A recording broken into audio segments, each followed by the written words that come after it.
If you've been enjoying our podcast as much as we have and hope that we continue past 50 episodes, here's your chance. Here's your chance to help make that happen. By becoming a Patreon subscriber, not only will you help the Little House on the Prairie 50th Anniversary podcast to live on, but you'll also get exclusive content just for you. Here's what's in store for you. Join monthly Q&A sessions where you can ask us about anything. Whether it's about our work, personal interests, or advice on your own projects, we're here to connect and share. Enjoy unique content created specifically for Patreon subscribers, including bonus segments from our shows. You'll have a say in what we create, and you'll have a voice in future content. Benefit from exclusive discounts on merchandise and entries into special giveaways. It's our way of saying thank you for your support. Receive personalized shout-outs in videos, podcasts, or social media posts. Because your support on Patreon allows us to dedicate more resources to creating the content that you love.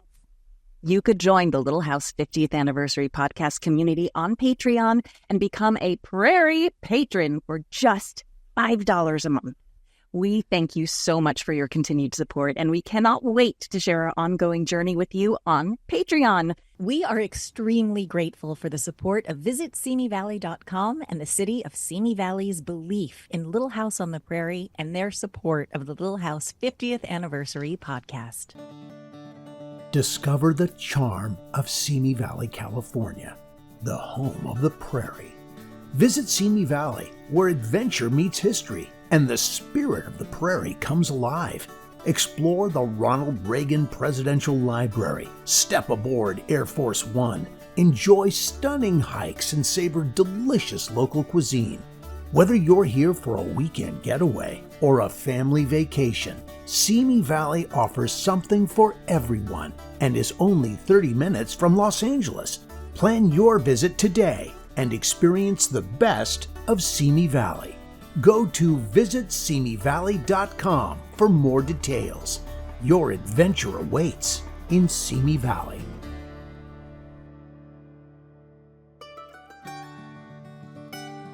Hello, hello, hello, bonnet heads. Welcome again. Thank you for joining us. I'm Pamela Bob, your host and creator and star of Living on a Prairie. Find it on YouTube at livingonaprairietv.com. Shameless plug. Anyway, I am here with, as always, our one and only Prairie bitch. That's right, Alison Arngrim. Hello, mean. So mean, but face is so mean.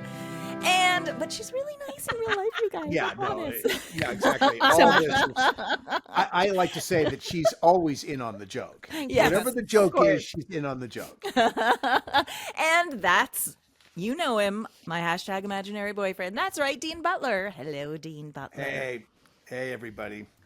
Well, news has been out for a little while now, but we thought we wanted to address it, which is the announcement that Netflix was going to be doing officially I want to say reboot, but it's not really not a reboot. Don't say reboot. It's not a reboot. Alison has handled that very, very well in all the press that she's done. So let's talk about it, because there's a lot of stuff going on out there that perhaps needs to be addressed. So the articles all said it was a reboot. It's not a reboot. Do you guys want to explain what's happening? Okay, everyone needs to cool their bloomers is what y'all need to do. It is not a reboot. It is not a sequel. It is not a copy. It's going to be, you know how it's a readaptation, right? I mean, it's a they're going back. They're talking about going back to the books when Laura's like a little tiny thing back in. But you know what it is? You have, how many Star Treks are there? How many Star Treks? And then in Star Wars and in the superhero movies, you have the multiverse. You have the multiverse. You have, is it canon? Yes. Is it canon? Yes, there's the comic book. There's the thing. This is canon. It is part of the Laura Ingalls Wilder multiverse, that there are many incarnations, and it's all. How many times have they remade Dracula? Do we know how many Dracula? Yeah, right. No, how many? A Christmas Carol, Dickens' A Christmas Carol. How many? And they're fine. Some of them are better than others. People have their favorite. But we do, Well, I think our Gidget one was really the Christmas Curl was the Christmas Curl was the best adaptation of the Christmas Carol ever done. You did not get it. Just the title alone. Oh my God. Yeah. I like the Mr. Magoo cartoon one. My kitchen, Karen Richmond. Yes, she was wonderful. So it's not a reboot. Good They're save. not. It's not going to be the same thing. And remember, how many characters on our show were created for the show and were not in the books or real life? Albert, Adam Hotline teacher. That's not happening. So they're going back. They're going back to this whole other thing, and it's the books, and it's probably going to start in like Big Woods. I'm not sure, but that's like the sense of it. They're going back. Absolutely going back. It's probably going to be darker and grittier, I would imagine, if they're survival, truthful, the West, historic, factual time. I'm sure it's going to be very, very different. I just will say, because I understand as a fan, we are very attached to you guys, and we are very attached to the show. We're very attached to Michael Landon. And so it does sometimes, when someone says a reboot, it's kind of like, why would you mess with perfection, right? Like, stop. Well, this is our family. Like, we don't want something new. Yeah. Like, why would you do something new when this is the best? And so I understand. And the articles it was a misrepresentation because they kept saying reboot. Well, they also, it's just not. People magazine just ran, there was a thing, I didn't talk to them. I actually did not do an interview. They just lifted from other interviews, and I go, I guess they could do that. Oh, well, but I didn't talk to them, guys. And it said, saves a phone call. Did you do a Remind? I did Remind. I did Remind magazine. I love their commercials. Yes, right. They're always, I see their commercials. I'm like, now I'm in it. Great article. Very thorough. Yeah. But they lifted pieces, and I think one of the times there was even one saying, none of us were asked to be in it. And I'm like, well, no, who the heck would we play? Laura's grandma? What the? They're going back to another time part of her life. Right. Now, as it wears on and they get to like Little Town on the Prairie, hey, there's a whole bunch of people in that who could do cameos. Who knows? But no, we're not in it because they're not, it's not about us. It's about that little girl. So it's going to be a whole other thing. And I'm fine with that. My friend Bill Funt put it very well on Facebook. He said, I don't care what they do if they do Little House ice-capades, as long as no one gets hurt and someone gets paid. Well, Bill Funt, the son of the late Alan Funt of Candid Camera fame. I mean, it's interesting. Yeah, this is an industry comment. Of course, Bill wants to see more stuff happen. Right. Which is, of course, good for everybody. He says as long as nobody gets hurt and people are having a good time and some more actors work and have a job, he says, so what? Who's it's hurting? It'll be fine. It'll be great. It'll be very creative. And I think it will. All the people involved are really, really good. It's all top people are on it. And the sense I've gotten, even from people who are, as we know, creating it, are that we don't want to try to recreate the other show because we actually like the other show. We like the 70s show. We're not fooling with it at all. They're not fooling with that at all.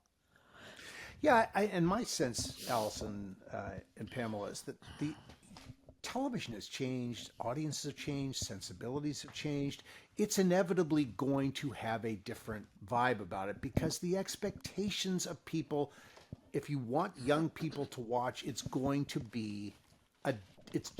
be different. And how it's going to be different, we don't know yet. But inevitably, it will be different, and people will have choices to make. And I think we have to celebrate the creative expression. It's wonderful for the Little House property. It's wonderful for the books that they are going to get a fresh look. This is very important, and I think, Alison, as you've said many times, the well-used phrase, "A rising tide lifts all boats." It does. And everyone is good here. This will all be and as you know, our the folks at Friendly Family Productions, as they say, we are absolutely protective of Laura Ingalls Wilder and her image and the brand and what it all means. So they are super sticklers for it being good and wholesome and like what Laura wants. So nothing weird's going to happen. It's going to be completely fine. Yeah. All right. Good. We've covered that. Let's Pamela, let's throw to the title and let's start this show. Here we go from the studios of UBN Go in Burbank, California, even though we're all in our homes today. But still, Tony, shout out, UBN Go. Woo-woo! This is the Little House on the Prairie 50th anniversary podcast.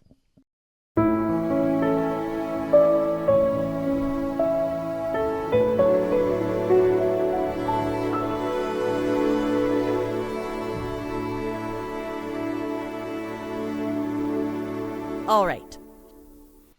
Today, we are doing, well, do you want to announce it, Dean? What we're recapping? No, so today, yes. So this is we're evolving our roles and how we do this. So yes, I will tell us the episode. Yes. So this today, another season 1 episode 5, Mr. Edwards' Homecoming, premiered on October 2nd, 1974, written by Joel Murcott and directed by Michael Landon. Alison, the synopsis, please. My synopsis here.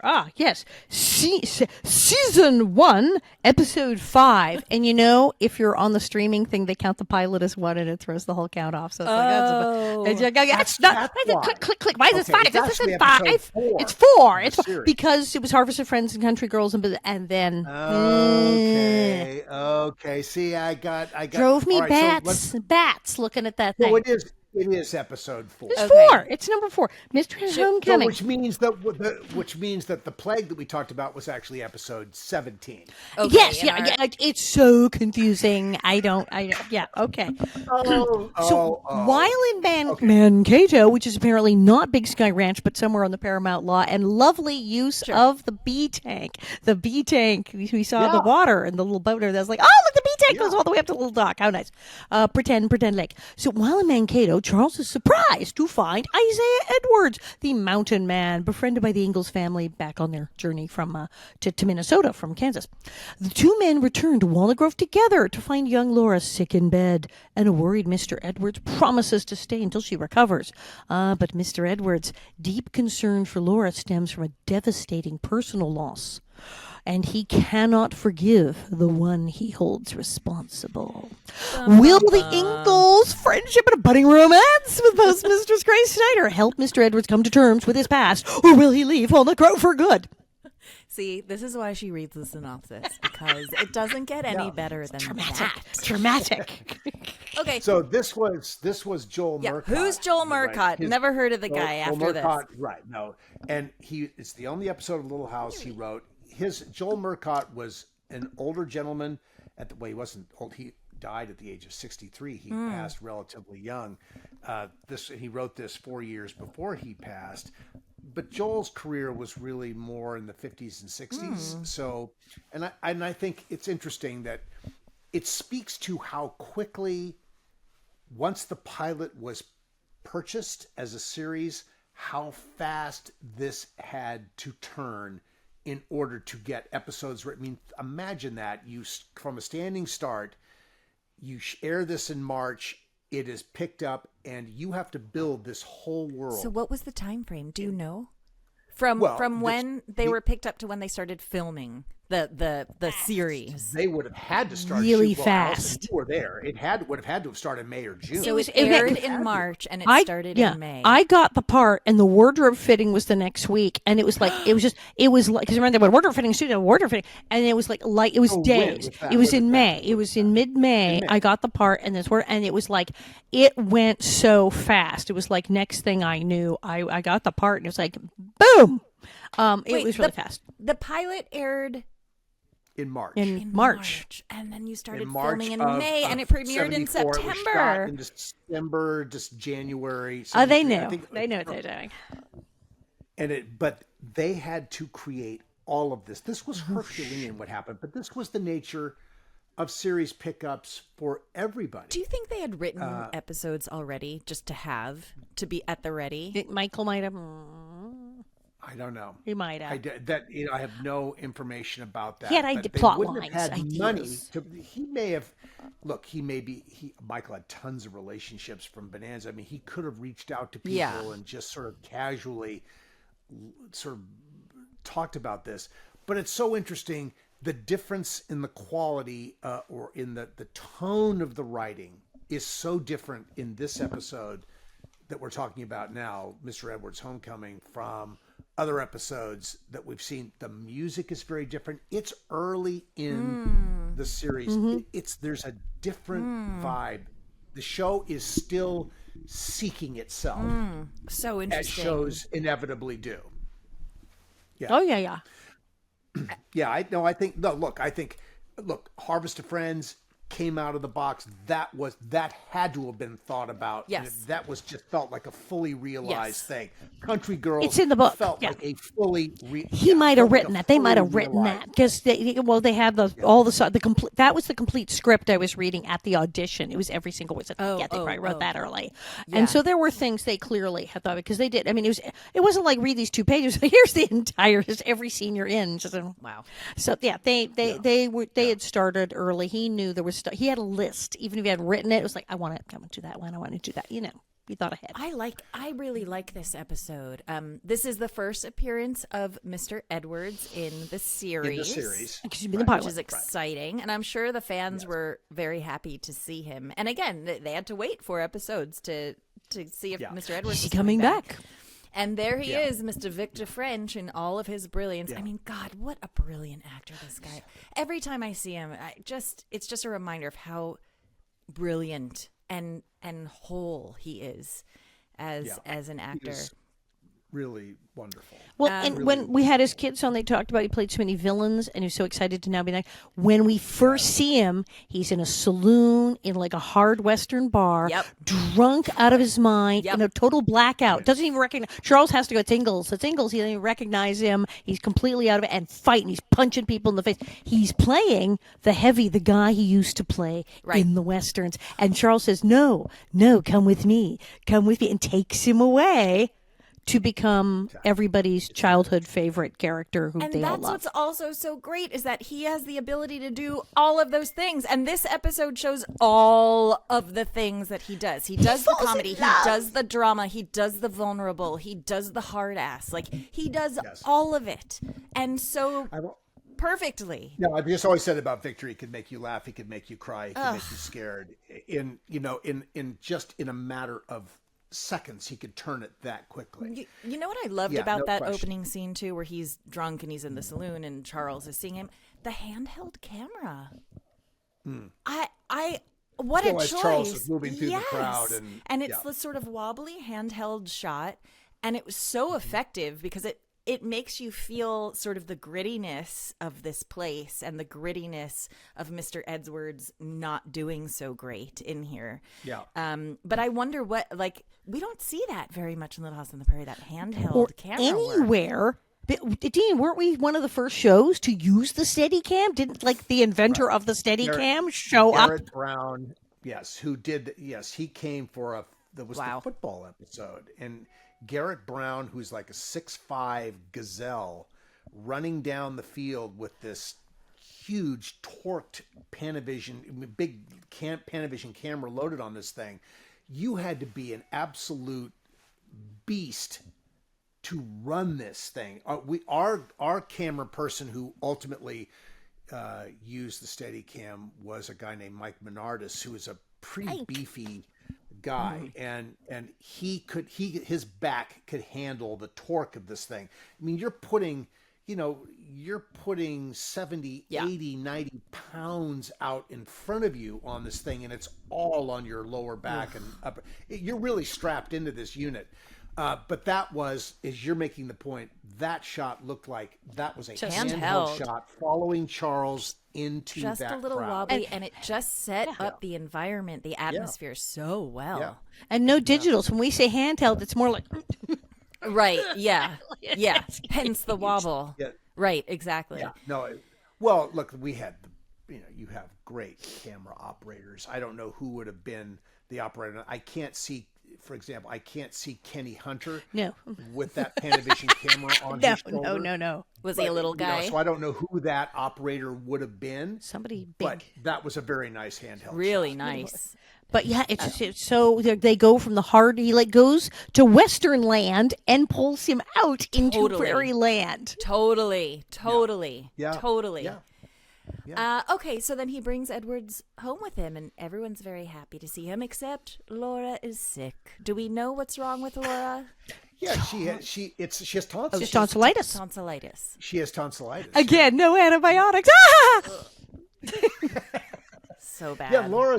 I mean, in our last episode we talked about she had a toothache. Now she's got, in this episode, which is earlier, she has tonsillitis. I mean, so opportunities for Doc Baker. Yeah, to be yeah. the, He's the town getting all the doctor. chickens, that Doc Baker. Yeah. And they so- medicated her with licorice. Well, and also obviously it gave opportunity for the purpose of it, of course, in the Yes. story was to give Mr. Edwards a reason to react because of his heartbreak that he experienced earlier in his Right. life. So Mr. Edwards sort of blows up at Pa because Laura's sick, About and the he doesn't fever. think that he's taking it as seriously as he should. And it's just sort of, whoa, what's happening here? And then they have a very tender scene in the barn. And there's so many things about this scene that struck me. The first one is, Pa's, he's like, sorry, I blew up with you. Some stuff happened, and Pa's like, you don't need to tell me anything. Like, don't even worry about it. You don't need to tell me anything you don't want to say. And he says, no, I want to tell you. I need to. And that's such a, establishes such the close connection that those two men have and will have, until he's not on the show for 4 years. But then he comes back. We won't talk about that right now. Yes, right. That's another story, which foreshadowed that Yes. relationship for a And while. then the other thing is, it is classic Pa in this scene in the best possible way, which is he is standing there, he is receiving the information. You see the emotion welling up in him, but he's keeping it at bay, but he's fighting through the tears, and then he just gives him like this little pat on the head before leaving. Yeah. He puts his hands in his hair And that small, kind gesture, without having to say anything on top of it, is so quintessential Charles Ingalls, a.k.a. Michael Landon, in this show. And I think it's really special, too, because it's two men showing two alpha men, right? Like, these are strong, dudes. macho guys, right? And to show such tenderness and physical touch between men, I think is mind-blowing and so important for men to see and to be able to feel it. We deny men these things. Men are not allowed to show emotion, right? They're not allowed to show physical touch. And just a small gesture of just... patting his head through holding back tears is beautiful. Yeah, one of those early examples of the wokeness of the, Yes. of the Super to woke. use that word, which I think is so misused. But this was That's been in There's the a news this very- week too. So yeah. A this is very, very forward thinking. There's a very modern take in this too, because Charles also throughout this episode, you'll watch a theme where everybody's butting in and Caroline's scheming to do stuff, but Charles keeps minding his own bit. Charles keeps saying it's none of my business and try to leave people alone and let them have their space. It's none of my business. He keeps saying to him, "It's okay. You don't have to tell me." Now, a lot of TV, even modern TV, tell me what is the matter with you? Tell me, because we need to move the plot along and make it. No, it's okay, man. You don't have to tell. It's cool. It's your story to tell, and not I'm cool. I understand. You may not. He's saying, if you do not feel comfortable, it is super modern to take that. And then he says, okay, now I feel comfortable, safe with you. So now I am going to tell you this terrible story that I have PTSD. But this is like someone with a degree in psychology from 2022 talking, not someone in 1974, let alone 1874. This is amazing that Charles says, no, it's okay, it's fine. You don't have to tell me if you don't want to. Who does that? Charles Ingalls apparently does it. And also, what is the news? The news is that Mr. Edwards had a wife and a daughter who reminded him very much of Laura, who died. Right. Horribly. They got sick and they died. They died of smallpox. Again, of a disease that now That they couldn't control. they could do nothing about that. Showing the vulnerability of the time and the People the just- circumstances that they lived in. Exactly. And basically he has PTSD. Mr. Edwards has PTSD over seeing his family die under horrible circumstances. And then seeing Laura slightly ill was just a huge trigger for that. Yeah, PTSD, baby. That will do it. So then the family convince Mr. Edwards to please stay in Walnut Grove. They all love him. He feels very loved and wanted, so he decides, maybe I'll give it a try. And then, Act 1 ends with what does it end with? Pa in bed, and Yeah, Ma is plotting. Wait, what are they eating? Mr. Edwards Popcorn. They are popcorn. eating. Oh, is this the popcorn first and popcorn? pausing the Bible. So it's or- both, Popcorn because in the Bible. sometimes they read the Bible and sometimes they ate popcorn. This time they had the popcorn and the Bible. Risque. And Very. this is episode 4, so it's like they're establishing it might be the this first. very I early. think It it's might the be. first Maybe. popcorn. It might Is be it the the first first popcorn popcorn? appearance. Could be the first. And such a sweet and really a wonderful energy with Karen as she's sitting there Contemplating. She's so focused on putting Mr. Edwards with the widow Snyder that she's not even listening to what Pa is saying. Really, She's a little just in her yenta, world. that Ma. Totally. I wonder who is it in the books that they eat popcorn as a snack at night, or is this just a concept on the show? The books are no. I mean, sorry, popcorn is a very common treat. They did eat it. Yeah. Well, Almanzo's all about popcorn. In Farmer Yes. Boy, popcorn, Lots of popcorn, and popcorn. lots of So it was a popcorn, thing, yeah. but I don't. In the They're books, they wonderful don't mention. illustrations of popcorn, eating popcorn. Okay, in because the- I was just wondering, like, this has got to be in the books. Otherwise, some dude on the writing cast of Little House on the Prairie was like, popcorn, brilliant. Yes. Yeah, okay. Laura didn't say, and then Mom and Pa made a batch of popcorn and went into the bedroom. No, that's not in the book. Yeah. But they did eat popcorn. They did eat Right. popcorn. It was Right. Yes. Okay, Yes. now, Mr. Edwards meets Mr. Hanson, gets hooked up with a Right. job. Gets a job, He's, right. he's The middle. set, right? And then he looks at Grace Edwards, Beautiful.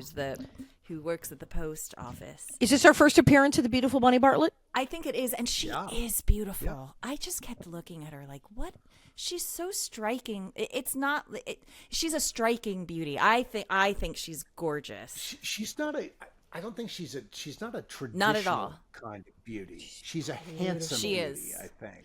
And you know, I think Still pretty Yeah. now. She's Yeah. alive and kicking and Yes. still Yes. really stunning. she's a pistol. She sure is. is. Really She is. is. I got some of that at the Yeah. 50th anniversary. I mean, it wasn't It's not directed at someone to me, but screw I around saw with. it Yeah. directed at Yeah. others, for better or for worse, at the Simi. She'll tell ya. reunion. Oh yeah, Grace she Snyder will. will tell ya. She'll tell ya. Yeah, and she wrote a book. yeah. I talked with her about her book on one of the panels. So she has a book about her memoir. But I just think she's so attractive in an unconventional She's way, but attractive. also They're definitely beautiful. attractive. Yes. Beautiful. Yes. Oh, no question. So, but I love that she sees.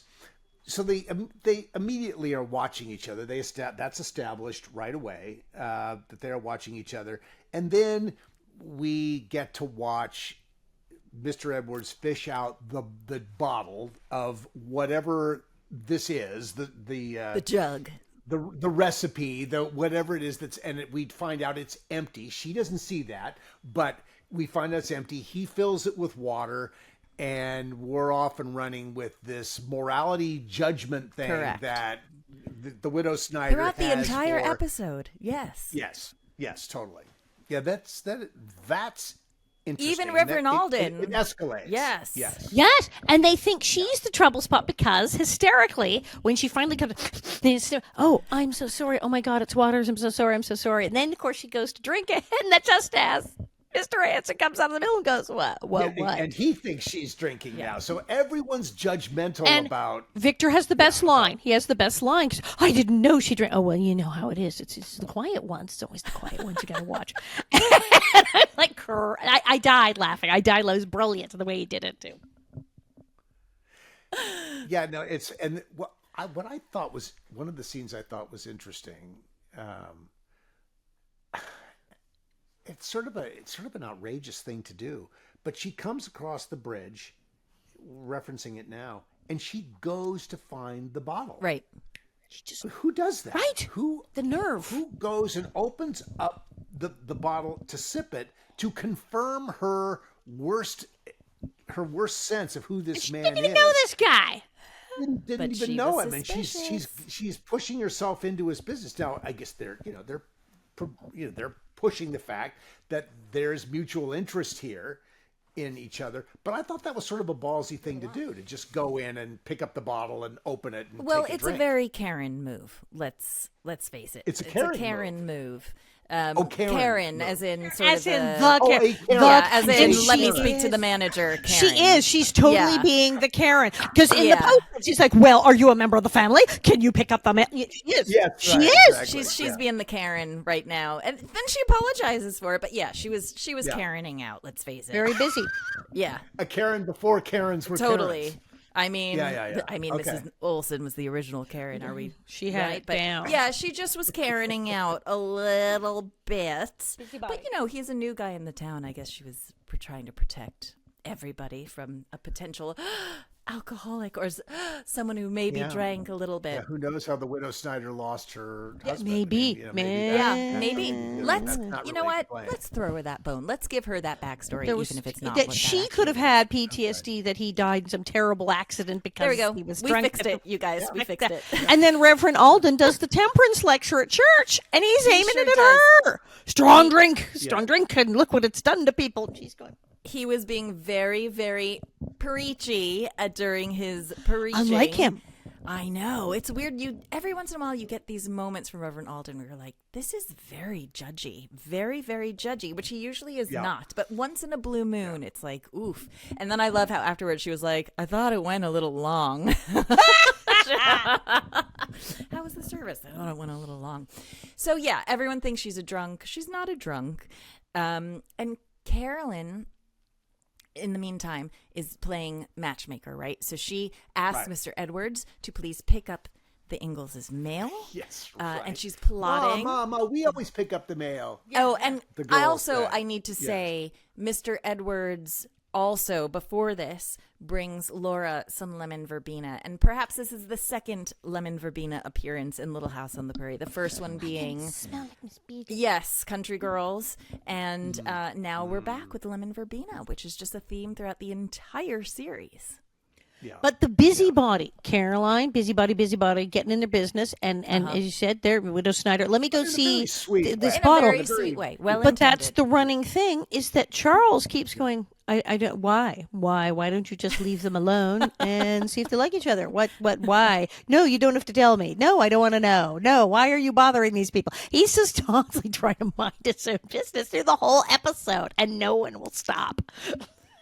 And I think Karen Grassley, not being the Karen, but Karen Right. Grassley is just beautiful in those scenes where she's just like open and imagining, and this could be wonderful, and these two people could be happy together, and she's just like thinking in this very constructive way about how to make people's lives better.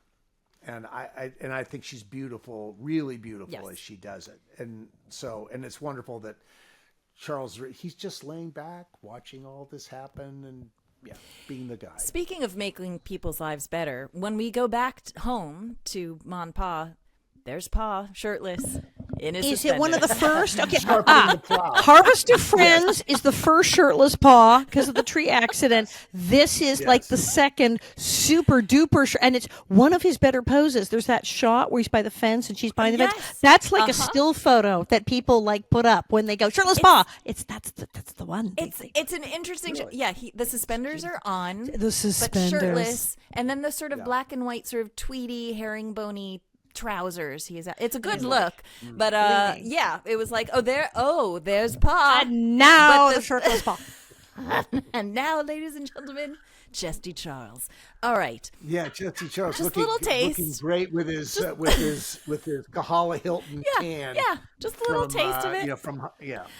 And Edwards comes back, sings Old Dan Tucker. We're all happy at this point, right? No, and we'd heard him sing Old Dan Tucker in the Yes. pilot, so that was established. And then he gets the little dancing in there too. So we're seeing sweet. this. They're establishing this sweet side of Yes, Mr. and Edwards. he And the is O. just so lovable. The O at the end, at the mill, he does Old Dan Tucker and then goes, oh, which is the thing that Victor Jr., his son, does and has done for. He does the big O and holds the note. He does a beautiful impression of that. And then it goes to Laura's Right, the you know, tooth so and the it's dent. That was a the great inner cut. It was a good that cut. was a nice little cut. Was Victor French Jr. already acting as his body double at this point? Ooh, I don't he's think too it young. Not till was later. Yeah. Too young. How old was he Yeah, at wasn't this there point? Do you know? Was he a teenager? Younger than a yet. teenager? I think he would have been pretty young guy at that point. Okay. I don't remember him being Victor Stand-in until when he came back in season 6. Yeah, like Okay. around then. Yeah. So he was really young. Yeah, that's when we met young Victor for the first time. That is so cool. I mean, just how cool is that? Yeah. All right, we're going to take a quick break. And when we come back, we will continue our recap. Welcome to our recap season 2. We'll be right back. When you visit Simi Valley, California, you're stepping into the pages of history. Go from the pioneers to the presidents. Explore beautiful wildflowers, hike through iconic Hollywood locations, and end your day aboard the actual Air Force One at the Ronald Reagan Presidential Library and Museum. Throughout the summer, take the Little House 50th Anniversary Tour at Big Sky Movie Ranch. Less than 15 minutes from Los Angeles and 30 minutes from Universal Studios, Simi Valley has small-town charm with big-time history. Go to visitsimivalley.com for more information. We are so grateful to visitsimivalley.com for their commitment to presenting the Little House 50th Anniversary podcast. And I want to talk about the fact that it's a different writer and there's this real, like, almost childish approach to romance. These grown people, it's like, God, what are you, 12? The way they're pursuing this is crazy. But it's funny. It's ish. Yeah, no, it works, but it's very on the nose. I mean, it's going right at it, and I think it just feels different than the way Michael would have written that. That's the only way. No, I think it's interesting that you that you have that strong of a reaction towards it, because for me with this episode, I thought it had all the sort of Michael Landon-y elements in it. And I didn't sense that it was really different. Also, I thought, like, for a little kid watching it, it was awesome. Yes, it made sense. And that's the thing. Yeah. It's not overly mature. In many of the romances That's it. where It's it's not overly Laura mature. and a boy and Laura thinks the boy likes Mary or whatever, they do all this stuff of, I'll write a letter to myself and make her... And in fact, literally, Laura comes to him with the story of how at school that somebody passed a note and the whole thing made this girl jealous. Right. It was a whole thing about she pretended to get a note and she's written it to herself to make someone jealous. And this very grown man goes, that's a good idea. Because the 8-year-old said it worked at school. They push in on him as he's considering it. It's like you see him thinking about, and it's as the story is being told. And these very small children have related this, and even Mom and Pa have gone, that's a terrible idea, and you shouldn't be doing that in Sunday school. And why are you passing notes in Sunday school? And these kids are going, yes, this is how romance works. And he's like, well, I better get on that letter and perfume it. And I'm like, no! And he's illiterate, which makes it even better. And he can't we do find it. out that he can't write the letter, so he needs Laura to write the letter for him. It's their little secret. Let me just say one thing. This was the tiniest little thing. I don't good. even know I noticed it, but it struck me as so funny when they were having the conversation with Mary and Lori about, like, how was Sunday school? And this all comes out that, she wrote this letter and he got jealous.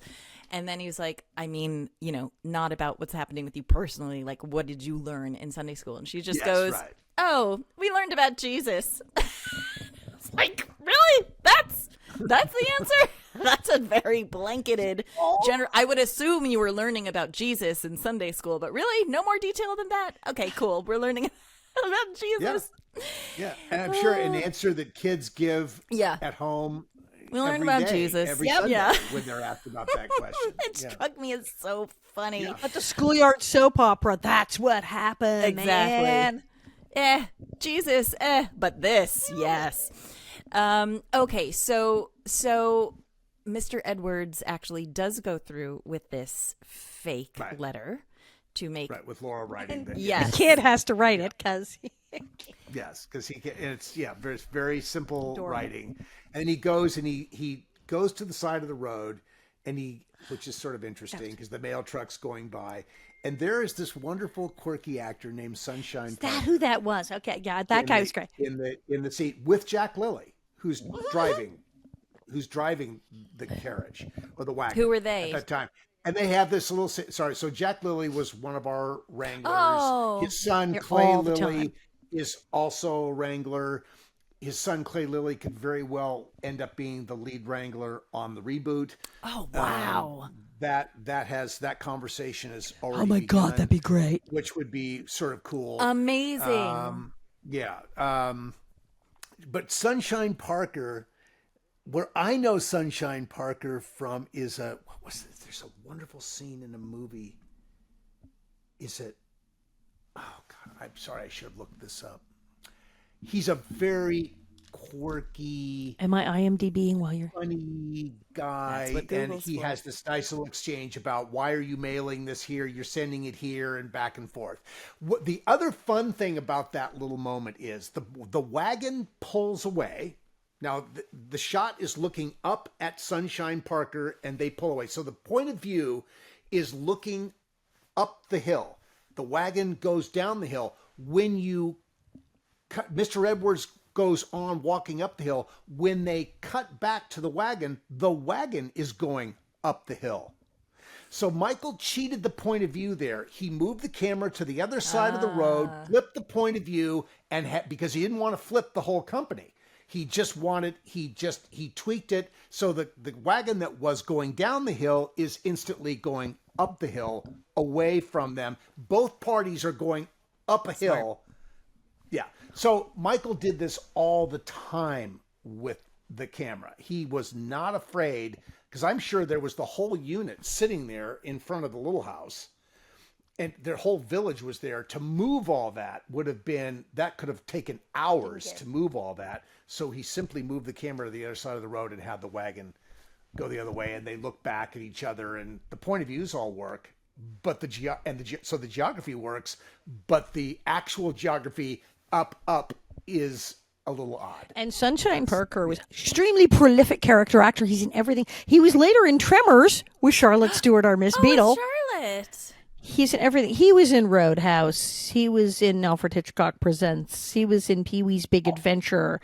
He was in. I'm seeing him with John Cusack in Say Anything. Not Say Anything, but was he the dad? Maybe. The other one. He was okay. He was in Little House. He did 5 episodes. He did 5 episodes of Little House on the Prairie. Sunshine was on our show 5 times. Was he in Sure Thing? Let me see. Cannery Row. Oh, I think I remember Any Which Way You Can, the Clint Eastwood movie. Okay. Let me see.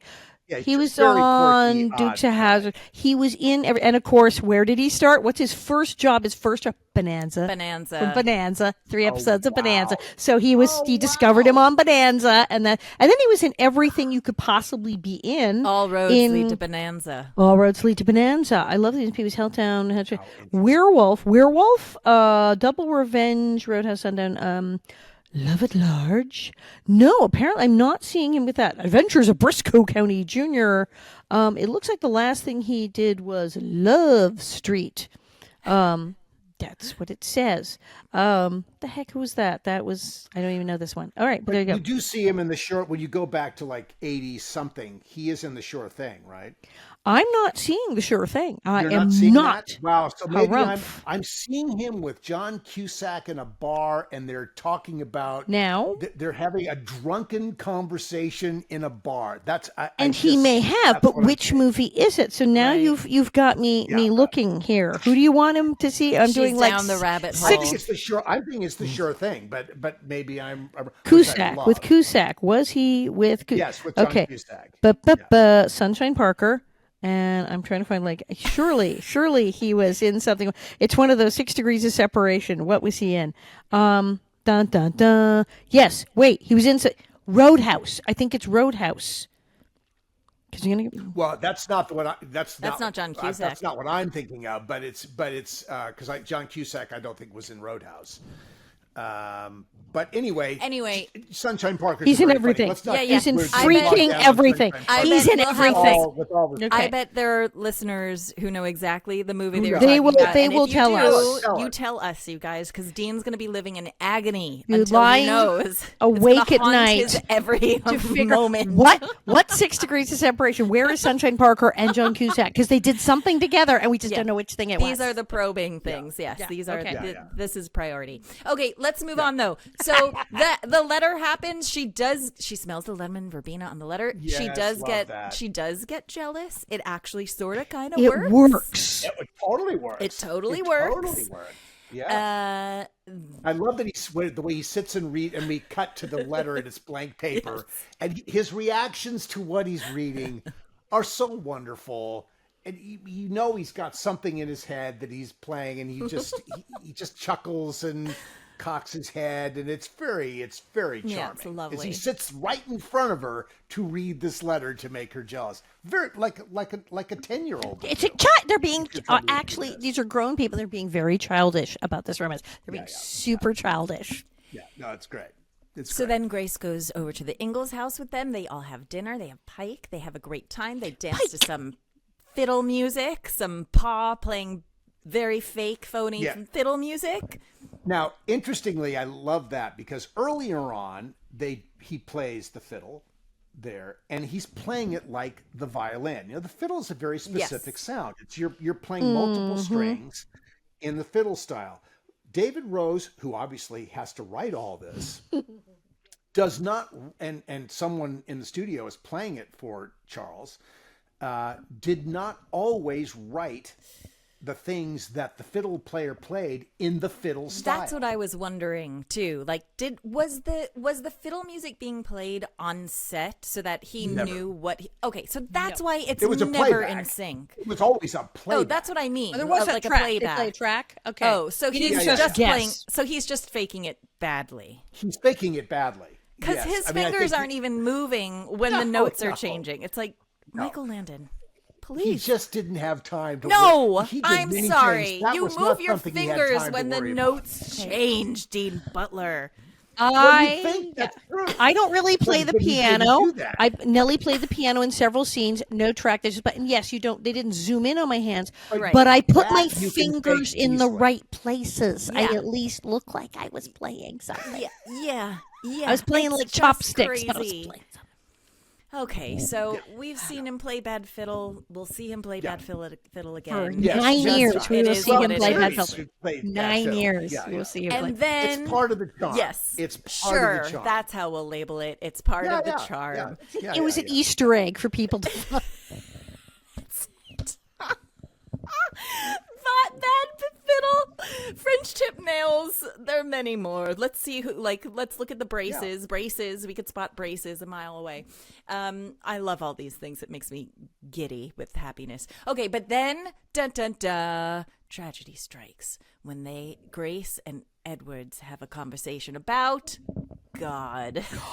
And it's like you do. It oftentimes breaks up relationships. Yes, and he's like, I don't believe in God. Like flat out. He's flat out. But I don't. Do you believe in God? No. Nope. Yeah, and she cannot handle that she can't at cope all. with that. Which is, I'm sure, historically, and for these kinds of people, I'm sure that was quite accurate. Actually, 1874. Yeah.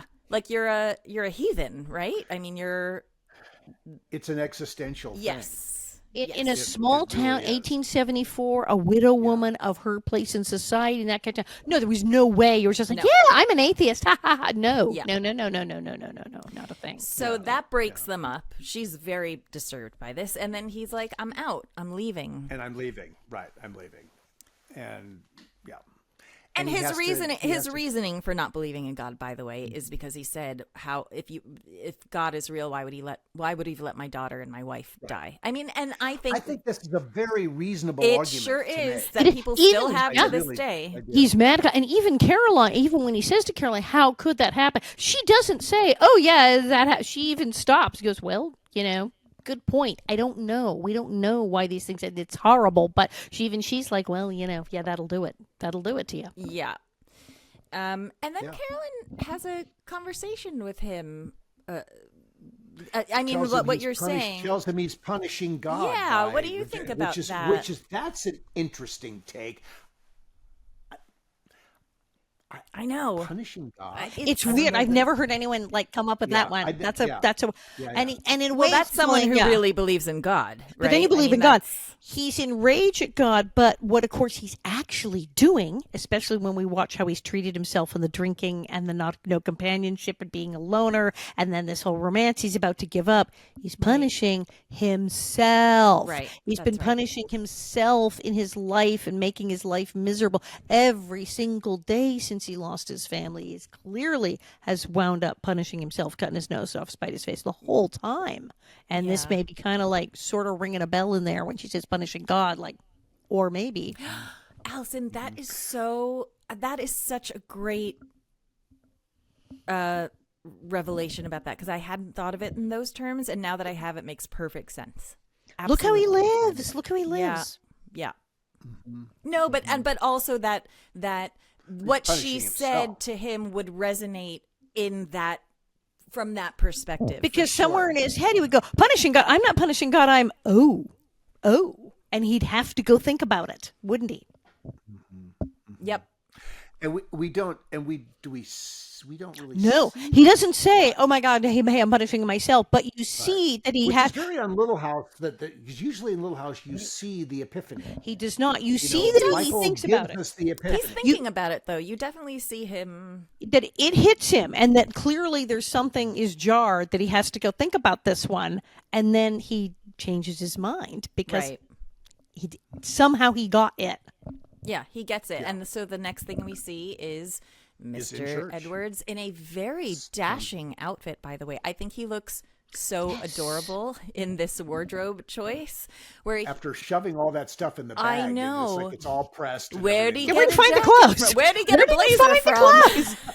I think he went down to the mercantile with his pay from the mill because he had to go shopping. He had to go shopping because he never had any nice clothes. All I know is that he's in a sensible tweed jacket and a sensible button-down shirt. Looking good. And he looks so charming. He just looks adorable. And her expression when she sees him, too, is also adorable. Sweet, and singing, bringing in the sheaves again. Yeah. And I noticed that in the other one we did, bringing in the sheaves was in that. Bringing in the sheaves, we had 4 hymns that were in main circulation on our show. Bringing in the sheaves, Onward Christian Soldiers, Ring the Bells of Heaven and Take It to the Lord in Prayer. Those were the 4 that were the like top circulated. 2 were bringing in the occasional top 2 new. were definitely Bringing in the sheaves, Onward Christian Soldiers, over and over and over. Done. Here's the only problem. This Jewish girl was singing those songs growing up. And you can often hear Miles Middow, the first assistant director, singing out louder than anybody else. Because he was like our pitch pipe. Camera. He would blow the pitch pipe and go, and follow me for the people who couldn't sing. Is there, and he had this deep, gruff voice, and he is just singing out loud, and he's on the problem. There's nothing more depressing than singing a cappella in a church or like some sort of religious ceremony without any kind of piano, organ, guitar, anything. David finds the good note, and he comes in on that, and we drop the voices down, and David. But takes what it. we had Miles Onward Christian Shoulders without any accompaniment. Maybe Ruthie. We had a couple of people who could really sing, and they would step to the front of the church and go, "Okay, boys and girls, you've got the lyrics in front of you," and they blow the pitch pipe and go, "Come with us." And for all you can't sing, just listen real hard, and they do it, and then we'd all just kind of follow them. Problem: Bringing in the Sheaves was written in and released as a hymn in 1874. It would have been brand new. It would have been like, I don't know. Wow. Top of the Pops, top 10 new hymns. They were singing a brand new hymn that had literally just come out that week, which seems a little odd. Information from Alison. 1874 for Bringing in the Sheaves. Did you know that? Did you? No, I didn't. I had a lot to do when I was sitting in church. I had time on my hands, so I'm sitting as they're setting the shots, and I got the Bible and the hymnal in front of me, going, "Well, nothing to do here."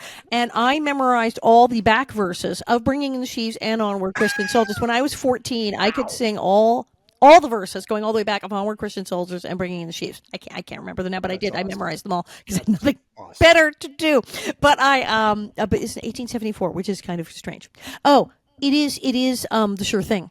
It was like he's cowboy, Sunshine is cowboy. It was, his part was so small. I'm going through his credits and it's like not even there. And then I had to go to the credits for Sure Thing and like, dive a rabbit hole to find him. But he's, thank God we found that as we're editing this episode. It was driving me nuts. So much better. It was driving me crazy. This episode really came to a full circle conclusion with John Cusack. Who knew? and they shot interestingly, they shot all the exteriors of the Sure Thing at my alma mater, University of the Pacific. Kidding. That was Sure Thing? Doubling for an East Coast college. Really? Beautiful Pacific. Yes, in the quad, and then in Old Southwest Hall was his dormitory. Wow. Yeah. That is See, very- now, there's a trivia thing for you. Love that. Excellent. But Who Sunshine, knew he that was on the show. Prairie would lead to Sure Thing? It sure Like I said, did, though. And he started on Bonanza with Michael, and he later wound up in Tremors with Ms. Beadle. So Sunshine was everywhere. He's like Yeah, the the through 6 line degrees for. of- The Sure Thing is a great. It's a great movie. Yeah, it's a great movie. All right, everybody. I feel very content that we've ended on that As note. Little House, it's a sure thing too. Yeah. It's a great sure thing. It sure is. It's your sure thing. Okay, guys, we need to wrap things up, but crazy. I loved this episode. I know maybe it's a little childish and a little silly, but I think it's adorable. No, but I like your point of view. I mean, I get it. We have to realize that this is being done. I mean, it's being done for people of all ages, but Michael would never want to leave kids behind in this. So there's a commonality, and then adults can watch it and say, "Oh yeah, this is how this all this gets That's started." right. And it's Mr. charming. Edwards is this sweet, innocent, he's not innocent, but there's a childlike quality in Mr. Edwards, which comes And he out. clearly hasn't dated in years. Yeah, and also there's enough drama that drops in that the adults, I mean, the kids are drawn into that too. They really are. But there's enough drama in it that it's not just all what, the trigger word, fluffy, family friendly stuff. We hate that because So I'm reassessing this. It's brilliant. It's just Brilliant, man. It's almost as good as Sure Thing. Anyway, Bonnie everyone, said thank you for tuning in. We'll see you next week. Please join us on our socials, Little House 50 Podcast, and our website, littlehouse50podcast.com. Like and subscribe. Join us on Patreon. If you're not on, we do really fun discussions and other stuff up there. So please join the fun with us there, and we will see you next time. Bob, go get the wig. Let's fly, people. Yes, stay ready. Airplane on I'm now. flying.